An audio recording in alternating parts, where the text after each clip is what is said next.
Hello and welcome to A Seat at the Table. We have some exciting guests on our show today, and I think you're really going to enjoy our discussion about artificial intelligence. With us in our studio today, we have Brother Guy Consolmagno. He's a Jesuit brother with the Vatican Observatory in Tucson. And we have Tom Schwieters. He's a physicist and a pioneer in human-in-the-loop AI. We also have Grant Holzhauer. He's from St. Thomas Byzantine Church in Gilbert, and Grant works in tech and uses AI extensively. All three of our guests offer us their unique Catholic perspectives on artificial intelligence. And I'm your host, Joyce Coronel. Thank you so much for being with us today, gentlemen. So excited to have you. It's a delight to be here. Thanks. Great. Thanks for driving up from Tucson, and you drove from Gilbert. Thank you. So I wanted to start us off with a quote from Dan Brown. He's a best-selling author. He sold over 200 million books in 56 languages.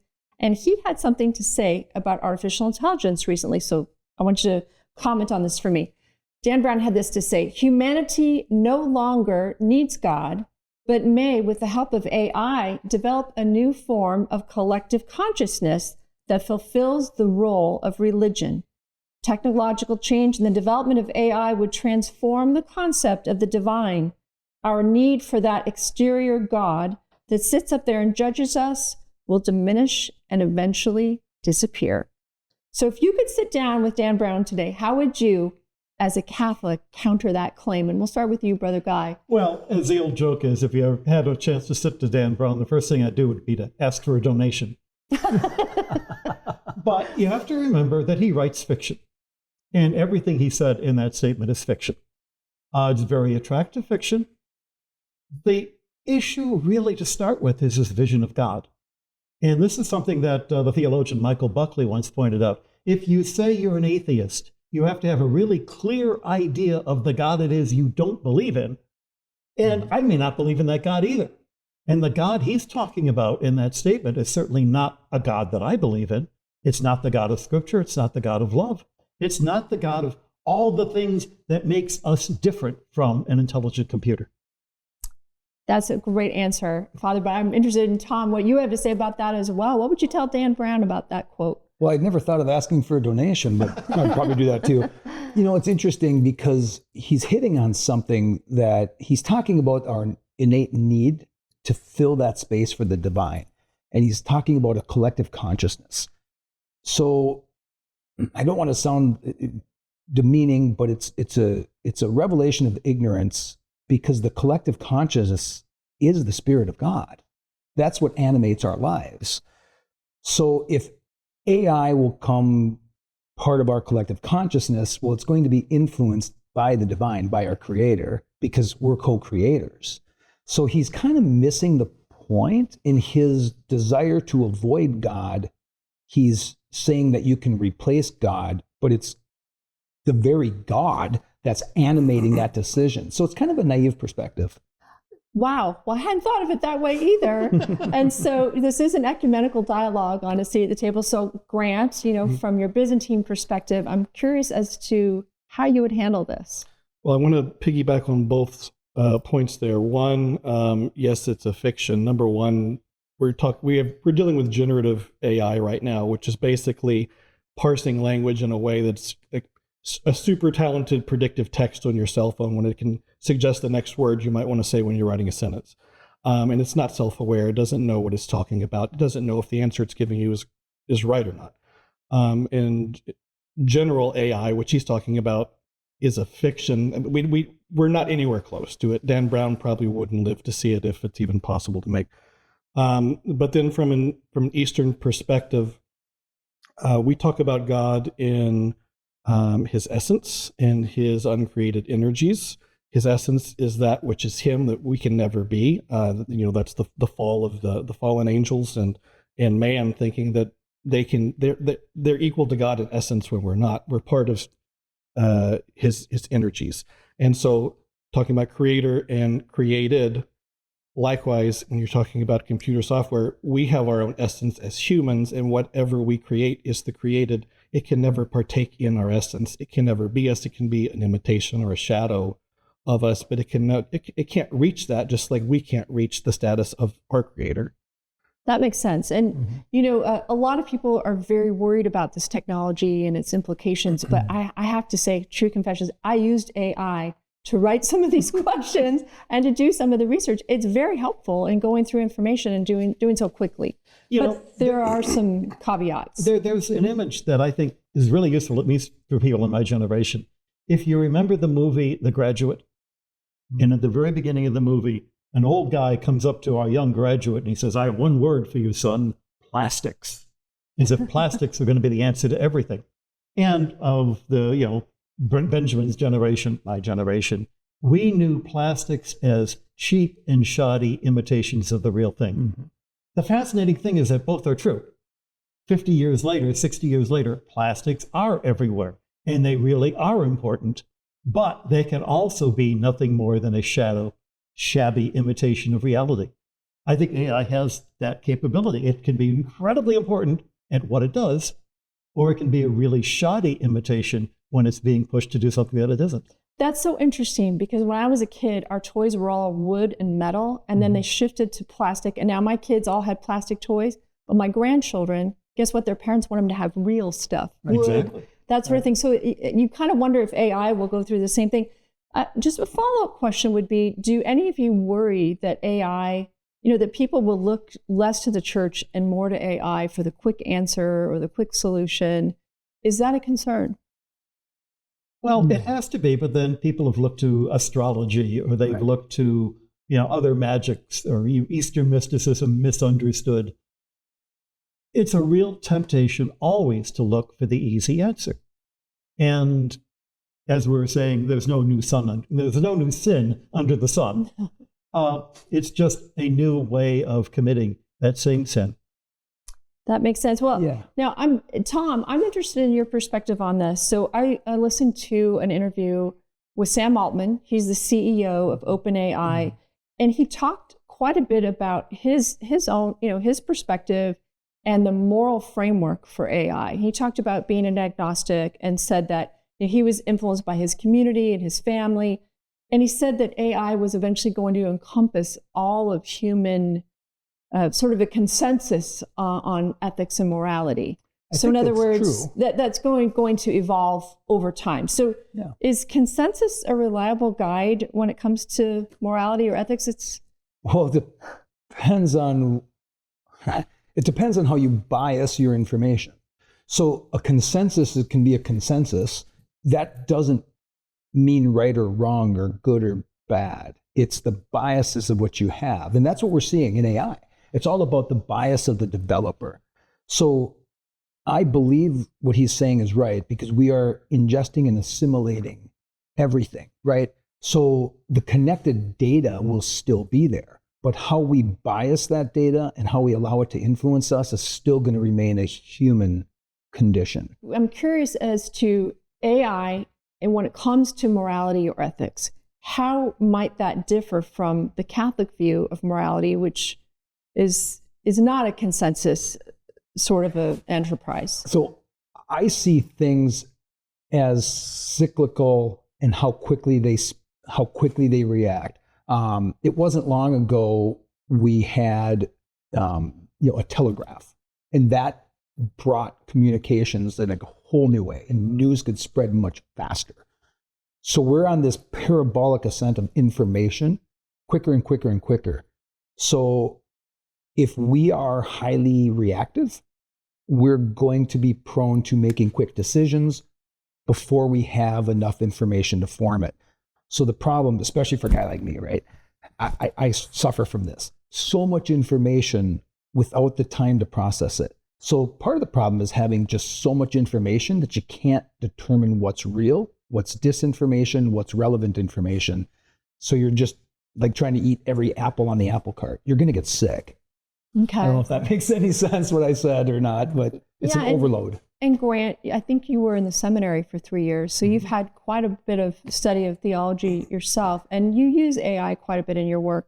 When you look at that, do you find it at all worrisome that you have people creating these large language models who are not coming from a Christian perspective, and since we're going to be including all of these worldwide opinions on topics like, I don't know, assisted suicide, euthanasia, any kinds of marriage, all sorts of issues. Does that concern you, or how do you look at it?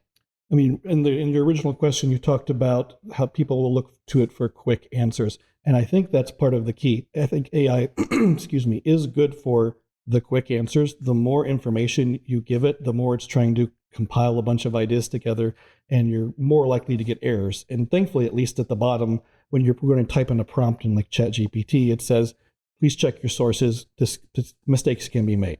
And I like to do a lot of tests, and it'll get math problems wrong, and then it'll be so sorry that it did it, but it'll continue to make it. I once tried to make it stop using in dashes, or because they're overused in its output, and it couldn't stop. It kept apologizing, I'll get it next time, but then it couldn't do it. So it is inherently unreliable. And then just kind of touching on what you said also, I mean, consensus is very useful, like in our style of government, a democratic republic. But in that, we can make just laws and we can make unjust laws. The good part is that we can hopefully take back unjust laws, and we can put just laws on the books. And we can do that, forming a more perfect union is the goal of that. But it doesn't speak to ethics and morality. Right. And I think, as Christians, we believe that the law is written on our hearts. There's a natural law. Like my toddler doesn't know quite yet to stop biting people, but after we let her know, no, that's not right a few times, she picks it up, and, she gets a well-formed conscience, which is something that obviously as Catholics, we promote, properly forming your conscience. Yeah. In defense of consensus, I refer to the C.S. Lewis book, The Abolition of Man, which is, I think, a touchstone in sort of approaching modern intellectual thought, good and bad, from a Christian perspective. And in that, he makes the interesting argument that an awful lot of what Christianity sees as good has been seen as good in many, many other cultures. This, what you were referring to there, is a kind of consensus. It doesn't mean that it's the easy answer, but it's a check. It's interesting if Christianity were to say something that nobody else agreed with, then maybe my understanding of Christianity might be a little off. But it is a root, at least a touch, to the natural law, the things that we all do have in common. Well, the truth, right? The transcendentals are going to come through. The difficulty that happens with AI is the kind of AI we have now that scrapes the internet for data. When the AI itself is filling the internet with its own version, then pretty soon it's talking to itself, and it can go wildly off in crazy directions. And I think we've seen some examples of that, and we've read of it. But turning now to a little more positive vein, how do you see AI perhaps helping us with the new evangelization? Because G.K. Chesterton said there are no bad things, only bad uses of things. So how can we harness the power of AI to bring the hope and the love of Jesus Christ to more people? Do you foresee any way to do that, Grant? What do you think? I mean, I think the church has always been good about being in touch with science, being in touch with technology, and not saying it's all bad, and so we don't have like a Luddite type perspective of it. But of course, temper it with moderation. I think that there's a lot of hungry people out there looking for information, and it's a way to get information quickly. Generally speaking, that information is going to be good as long as you're not asking it really overly complicated questions. I remember when ChatGPT first came out, I'd tested it right away. Tell me, what's transubstantiation? What is that? And it's a real response. If it can look up information that's out there and is used a lot, so it has a big data set, and this is the consensus, so it's going to give you the consensus. So I think that there's plenty of applications, especially for people who don't know about church or its teachings, that they can go and find it quickly. Maybe they don't have a friend to ask, so it can be a starting point. And then as they maybe go and meet people, which is something I'd like to touch on maybe later, about community. And there's no community in AI. It is you talking to a non-existent being. So it can only take you so far, but you can still learn a lot from it, and it can be a great way to pick up the essentials. Have any of you used, there's some great websites out there that I know I've used, Magisterium, which is a sort of a Catholic AI model, but it takes, documents, church documents, scripture, that kind of thing, and it's somewhat limited, but I found some great things on there. For example, I asked Microsoft Copilot, what is a missionary disciple? That gave me a pretty good telling there. But when I asked Magisterium, I got, of course, a much wider picture, much more detail, much more in context. How about you? How have you used it in Brother Guy? It makes you realize that as someone who's in the religious world, I'm spoiled. If I have a question like that, I can ask a professor. I can ask a human being. Most people don't have that immediate access to someone. And so I can see where it could be really useful for that. I've never had that kind of need for it. Okay. How about you, Tom? Well, it's interesting. I haven't used that one yet. I probably should. I should try some of them. It's something that I think there's going to be a rush to try to use it, right? Because there's this newness, right? There's a hunger for it. And we're going to make some mistakes. We're going to stub our toes. Because when you're training your models, you really have to understand how to train a model to keep it from being corrupted, or what's called model poisoning. I too tested things. I was able to poison ChatGPT quickly, and it didn't even understand specific gravity anymore. Really confused it, right? Monty Python fan, right? What floats like wood? Yeah. Anyways. So the training of these models is really important. We talked about human in the loop. So think of it as a moderated model. You're going to have some moderation. Brother Guy said, hey, I've got this wealth of knowledge at my disposal because I live in community. We can go and check a model, but we're still going to need our spiritual advisor. We're still going to need the human. We're not going to use an AI to go to confession. That would be really silly. You're going to go to your priest. So the human is really, really important. It doesn't replace humanity. It's just, think of it as like this translator, the ability to speak to people in their language, being able to communicate, but you still got to make sure that they can answer the bigger questions, and they can check it, because it's not always right. By the way, when you talk to, your Catholic priest isn't always right either. We get it wrong. We're humans. We're not infallible. And there actually was a case where there was an AI model and they were calling it Father so-and-so, and people were trying to use it for confession. And it's like, no, they had to rename it with just the person's name and take the father out. So as we wind it down, we have just a couple minutes left. Just one more quick question, and that is, have you heard about the friend necklace and how you pair it with your phone? And this will be your constant companion, will compliment you on your attire, your lunch, ask you questions about your evening. Have you heard about this, and what do you think of it? I've never heard of it. It sounds absolutely hideous. Well, you mentioned that's the last thing I'd ever want. Grant mentioned the term Luddite. Those were the people that were protesting the Industrial Revolution. There are people out there spray painting "Be a Luddite" over all of these ads for the friend necklace on the New York subway system. Grant, what do you think about the necklace? I had not heard of it, but I've seen ads for like little robot toys, and it can spark kids' imagination and all this kind of stuff. Obviously, there's major privacy concerns. One of the things I'm doing right now is I'm advising a company. I can't talk too much about the product because I'm under NDA, but it is an application for children to teach them about social emotional learning. And AI will be utilized, but you can't have a relationship formed with an AI and a child. There's so many possible dangers there. Like, one of the things that's important to do is that that is locked into the phone or the tablet. It is not communicating out. It's not sharing all this private information that a child may be talking about. Just like there has to be doctor-patient confidentiality. So, like, I don't know what kind of privacy things this has. I mean, I know like Meta's got its new glasses that are coming out. Like these. You're wearing those? I'm wearing them right now. Oh my goodness. I just took your photo. Oh my gosh. Tom, you're such an early adopter. I bet you all Snuck are. that in, Tom. Oh, you're saying you're not an early adopter? Well, I was 50 years ago. Okay, well. I hung out with the AI labs at MIT in 1973. Oh my goodness. We were using the terminology then, and many of the issues then are still the issues now. The difference is we've got computers that can brute force things better. But at the end of the day, the questions of what makes somebody human, what makes somebody someone for whom your soul can be in touch with their soul, those are the same questions. Right. And they're great questions. And we're an incarnational faith. And Jesus Christ came in the flesh, and he was resurrected from the dead his body. So we believe that. Well, So that companionship is something that we all desire, and we're going to fill it with something. we're meant for communion. Yeah. Yes. But maybe not with AI.